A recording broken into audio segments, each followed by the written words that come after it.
We enter the profession of medicine not when we get the degree of medicine. That's only a certificate of exposure to an education. We enter the profession when we take an oath. We say, I declare to everyone here that I am committed to the ideals of medicine. The kind of person the physician ought to be, that's what virtue ethics concerns itself with. What kind of person should the physician be, rather than what rules should he follow, what obligations, what duties.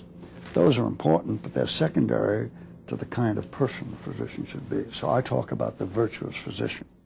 The virtues I've been talking about, namely fidelity to trust, compassion, intellectual honesty, courage, benevolence, for example, are necessary because without those personal characteristics, the physician cannot truly heal, cannot make whole again. Medicine, along with ministry, law, and teaching, is a helping profession. They all confront human beings in states of need, universal states of need. They all require that something extra, that something special in the dedication of one human being to another, because of the fact that they're dealing with other human beings in a state of vulnerability. To satisfy those requirements, one must be more than one perhaps feels one can be. One needs to strive for perfection, realizing we're not going to reach perfection. But I think it's extremely important to set an ideal which you know you're never going to satisfy perfectly, because one thing is clear, you're going to fall below the ideal being human. But if you set the ideal high enough, when you fall from it, you're at a much better level than if you set it low and you fall from it, you're way down here.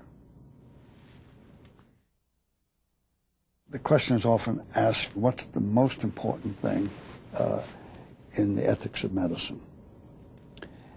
And I always say it's the character of the physician, the kind of person she is or he is. And I say that because there's the moment of truth. The moment of truth may come at 3 o'clock in the morning when no one is watching. How you behave, by behavior I mean how you act in the interests of that patient, and what you do when no one is watching is the measure of the kind of person you are. Socrates was asked, can you teach virtue, Socrates? And Socrates went on at great length. He didn't really answer the question very satisfactorily, but he explored it beautifully. But Aristotle did answer it, and he said, yes, you teach virtue by the practice of virtue. Young people, despite their cynicism about us older people, are looking for models. They want to see us act with consistency, to behave as we speak. And they have a wonderful nose for hypocrisy. They'll catch you right away when you turn your back at the wrong time to the patient.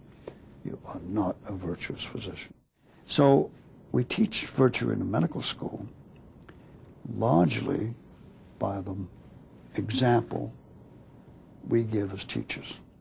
I think for the young person contemplating medicine today, they should step back and ask themselves what kind of life they want to lead in a general way.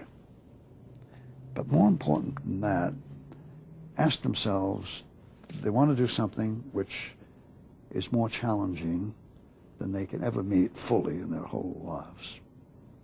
Something which will lead them to a body of information which is bigger than they can encompass, which will bring them into duties and obligations which are larger than most people in this world face. Are they willing, do they want to enter a field in which they can do enormous good and enormous harm. And they have the responsibility of keeping those in balance. If they can say yes to those things, they ought to think about medicine. There is a great conflict today, as there always has been, between the timeless values of the ethics of medicine, which is devoted to the good of the patient and requires something more than acting in my own self-interest, and the profit motive. And that's due to the fact that we are today regarding healthcare as a commodity and saying that its price, its quality, its availability, its accessibility are determined by the forces of the marketplace. The physician faces a challenge to his character in today's social milieu, particularly because of the change in the way we've looked at medicine and what it is. In the commercialized entrepreneurial world, in the market ethos, healthcare is a commodity. So why don't you pursue it as a business? I've been challenged by physicians to say, Dr. Pellegrino, you're a fool. Call that publicly, and that's not unusual. You're an idealistic fool. You know it's a business. Why don't you call it such and stop all of this blather about ethics and virtue? That's a challenge. And that is a significant number of physicians feel that way. I'm happy to say a large number do not and still want to do the right thing. They are the hope for the future.